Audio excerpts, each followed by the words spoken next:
Halo para makhluk bumi, gimana kabar kalian? Rokok eceran masih aman?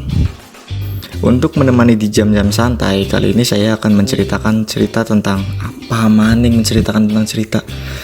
Ulang.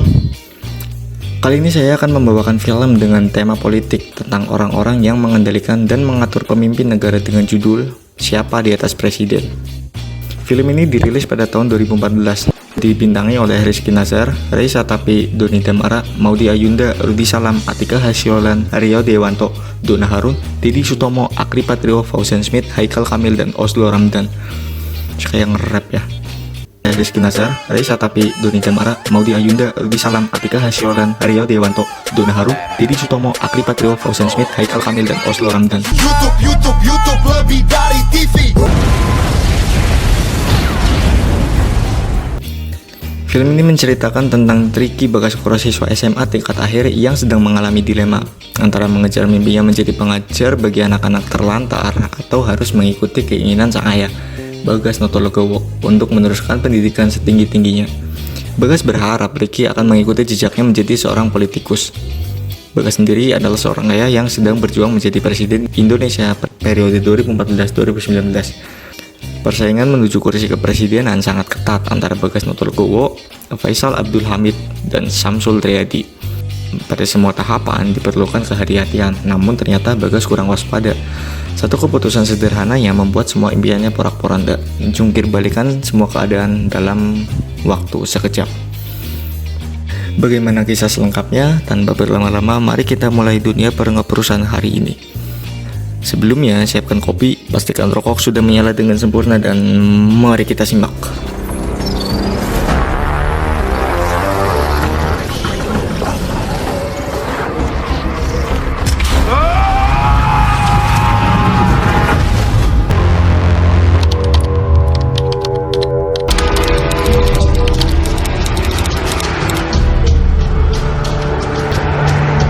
Buat saya tidak dihukum mati para koruptor. Buka dada saya. Maksud saya bukan begitu, Pak. Kenapa Berarti kita berbuat Indonesia sudah kalah. Setelah perdebatan yang sengit, Bagas pulang ke rumah untuk makan malam dengan keluarganya. Saat sedang makan malam, Bagas mendapatkan telepon dari seseorang yang menyuruhnya untuk datang ke sebuah apartemen. Sebenarnya dia dijebak karena di sebuah kamar dalam apartemen tersebut sudah ada korban seorang lelaki tewas dengan luka tembak.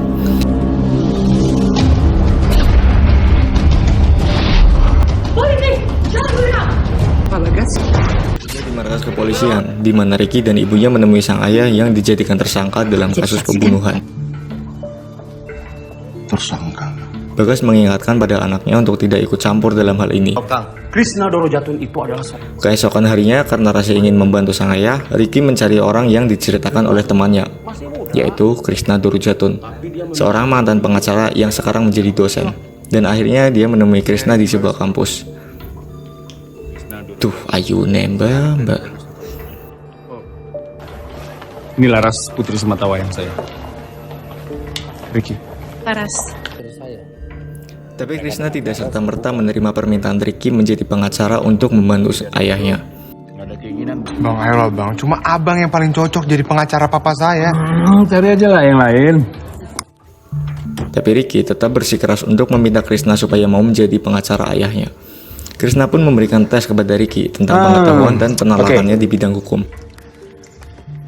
Ada seorang ibu sehari-harinya adalah pencari kayu bakar. Suatu ketika dia dalam perjalanan pulang melihat singkong tergeletak di tanah. Ia lapar lalu ia mengambilnya. Sialnya dia ketahuan. Lalu dia membela diri, dia bilang singkong itu udah jauh tergeletak lama di tanah sebelum dia mengambilnya. Menurut kamu? Jawab, menurut kamu gimana? Ibu itu salah. Singkongnya punya orang. Oh, Dia bisa dituduh mencuri. ternyata yang punya kebun itu adalah anaknya sendiri.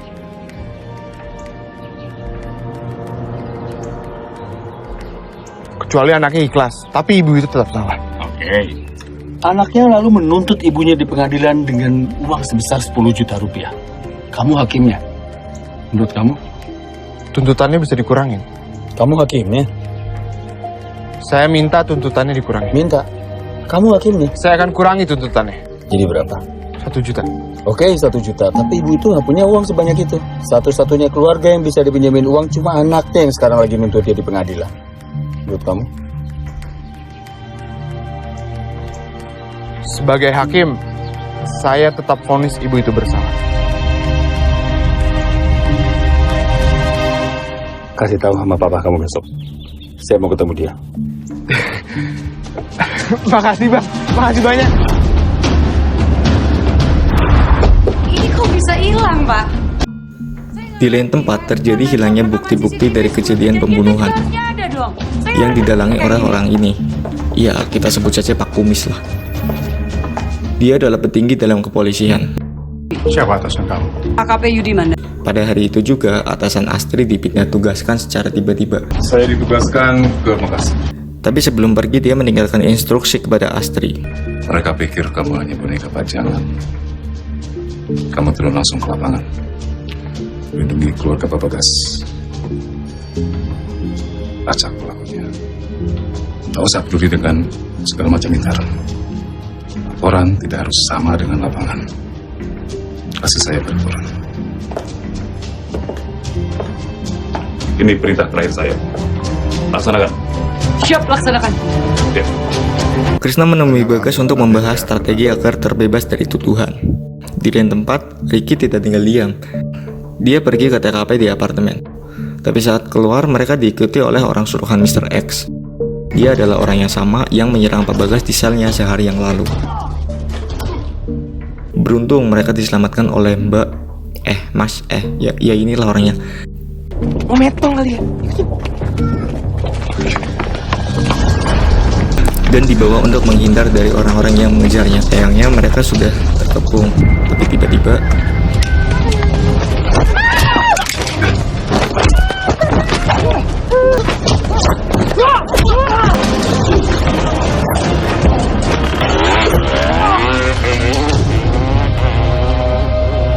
kemudian Ricky dan Laras dibawa ke kantor polisi untuk diamankan. Nggak ada lagi sosial media. Pak Bagas dan Krisna menjalani persidangan kedua untuk melakukan pembuktian balik kepada jaksa penuntut dan saksi ahli. Apakah benar Anda seorang dokter forensik di bagian Puslap 4 Polri? Apakah dengan kompetensi Anda bisa memberikan pernyataan bahwa Saudara Ramadan Hasyim meninggal pada pukul 9:30 malam hari? Itu adalah waktu kedatangan Bagas Notolegowo ke apartemen menurut karcis parkir. Tidak, saya tidak bisa. Betul. Karena pada saat itu Bagas Notolegowo masih di lapangan parkir. Tambahkan 5 atau 10 menit. Itu adalah waktu yang dibutuhkan untuk kurang lebih Bagas Notolegowo sampai ke kamar Ramadan Hasyim. Apakah Anda bisa memberikan pernyataan di ruang sidang ini bahwa Ramadan Hasyim meninggal pada perkiraan waktu tersebut? Tidak, saya tidak bisa. Perkiraan waktu meninggal korban adalah pukul 8 hingga 10 malam. Jadi, antara 8 sampai 10 malam itu adalah rentang waktu yang cukup luas. Mungkin saja ada orang lain datang ke ruangan tersebut untuk membunuh Ramadan Hasyim. Seusai persidangan, Pak Bagas menemui istri dan anaknya untuk menemaninya makan malam. Tapi tiba-tiba dia marah. Kamu ke apartemen itu ya? Ricky cuma mau bantu. Berapa kali Bapak bilang jangan berlaga jadi pahlawan dulu, Pak. Tidak ada yang lebih penting dari nyawa seorang anak. Kamu janji sama Bapak. Janji tidak boleh berbuat bodoh lagi. Janji, janji. Ricky tetap bersikeras. Malam itu juga Ricky ingin kembali ke apartemen tersebut. Tapi kali ini dia membawa pasukan. Mei mana? Ricky menanyakan keberadaan Mei pada mereka dan katanya lagi di kantor polisi. Si Meme lagi di kantor polisi. Mas, Mbak. Ses. Udah cantik ini, Ses. Mas, Mbak. Buta kali. Bisa minta tolong nggak? Ricky akhirnya pergi ke apartemen bersama mereka. Mas. Hah? Ngapain lu masuk? Nggak laku nih, Mas. Kali situ mau nemenin. Ganggu aja lagi nonton TV juga. Nonton apa sih, Bo? Tuh, ngapain nih? Keluar nggak? Keluar nggak? Ih. 2, keluar.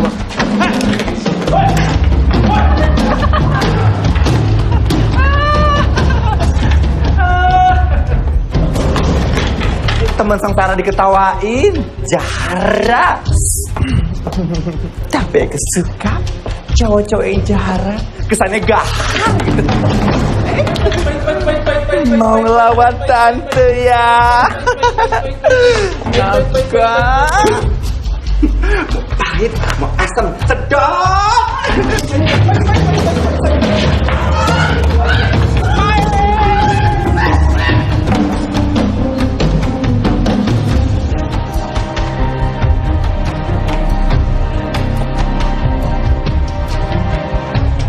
Berkat bantuan pasukannya, dia akhirnya bisa masuk ke apartemen tersebut dan menemukan bukti bahwa tersangka pembunuhan itu bukan ayahnya.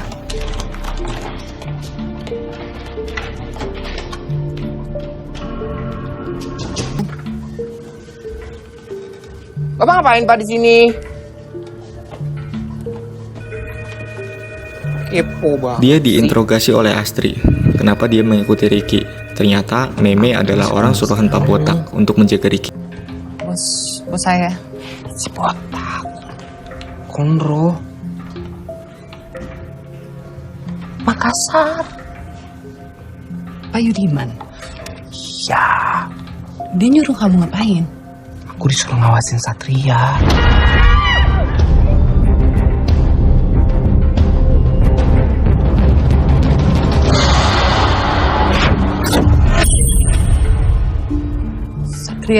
Satria itu siapa? Yang kemarin pengen bunuh kita. Siapa yang nyuruh Satria?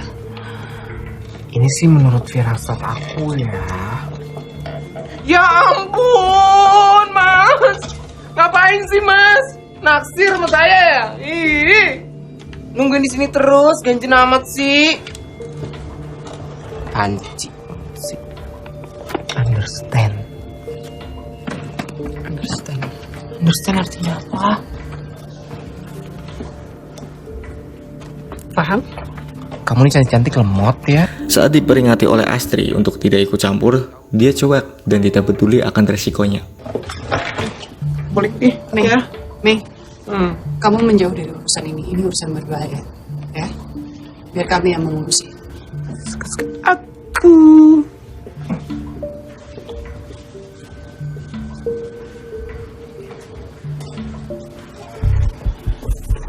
Naas pun datang. Dia diculik dan dibunuh secara keji oleh orang suruhan Mr. X.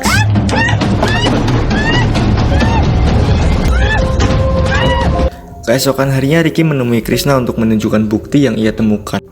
Bang Krishna harus lihat ini, Bang.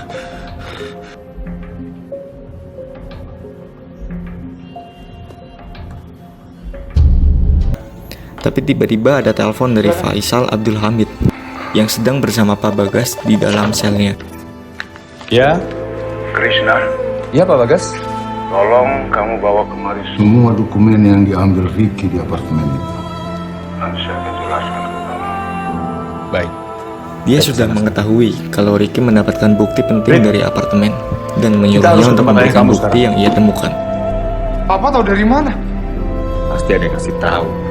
Tapi karena masih ABG, dia tidak bisa mengendalikan emosinya. Saya punya yang Anda mau. Tapi Anda tidak akan mendapatkan apa. Anda bisa pulang?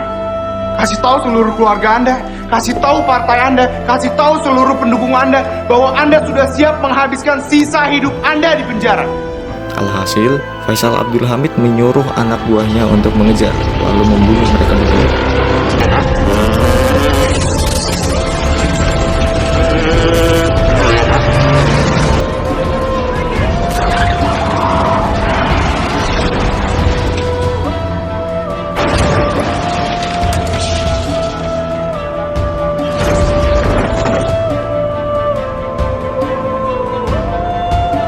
Ricky berhasil lolos, tapi tidak dengan Krishna. Dia tewas di tempat setelah ditembak oleh Satria.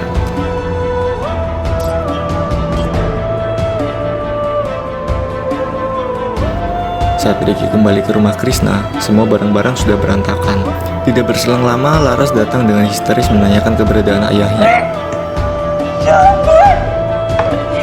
Berita kematian Krishna Dorojatun dengan cepat langsung menyebar dan dimanipulasi kematian itu disebabkan oleh kecelakaan.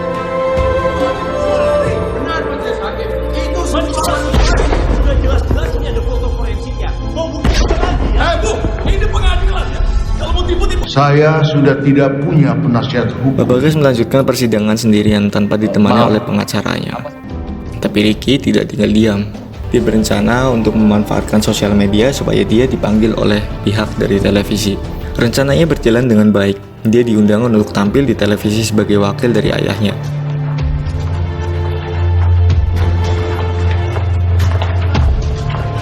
Di sisi lain, dengan inisiatif, Astrid mengajak rekannya untuk membantu keamanan di tempat tersebut. Tapi saat acara dimulai, tiba-tiba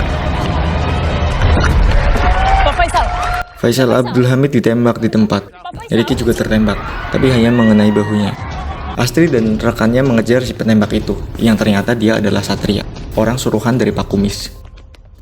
Saat sampai di atas gedung, mereka pun gelut. Ya, tonton aja lah gelutnya kayak gini. Ricky juga menyusul ke atap dan ikut gelut juga. Dan akhirnya Satria pun tewas ditembak oleh Laras.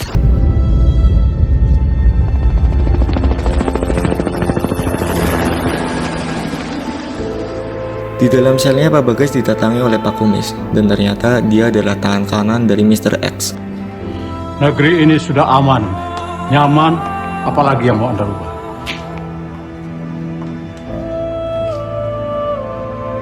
Anda siapa? Presiden, calon presiden, sama saja. Semua bisa dikendalikan. Siapa yang tidak menurut, kami ganti.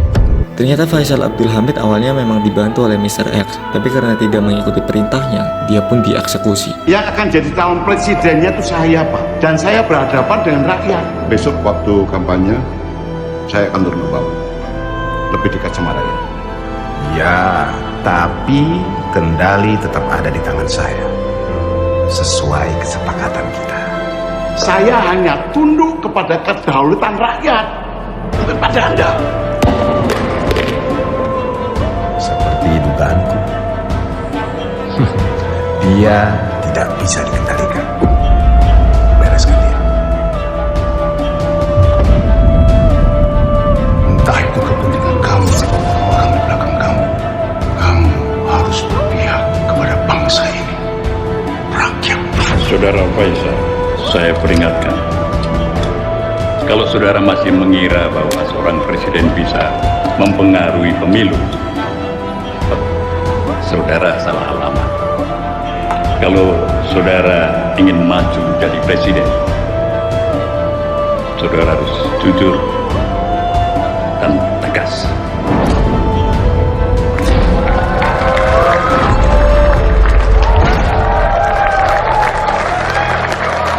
Bapak Presiden, saya mohon.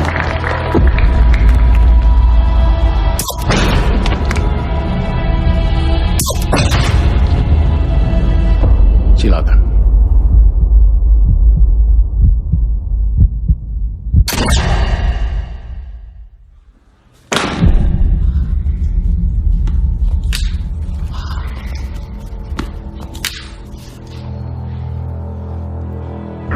Scene berlanjut saat pembacaan pidato Pak Bagas dan Ricky yang sedang mengejar dengan Mbak Laras, dan film pun selesai.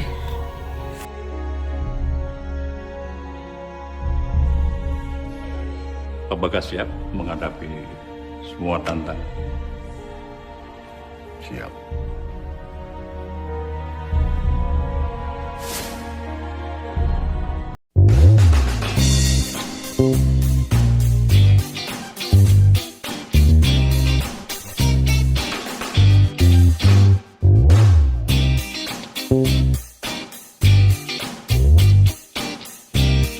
Thank you.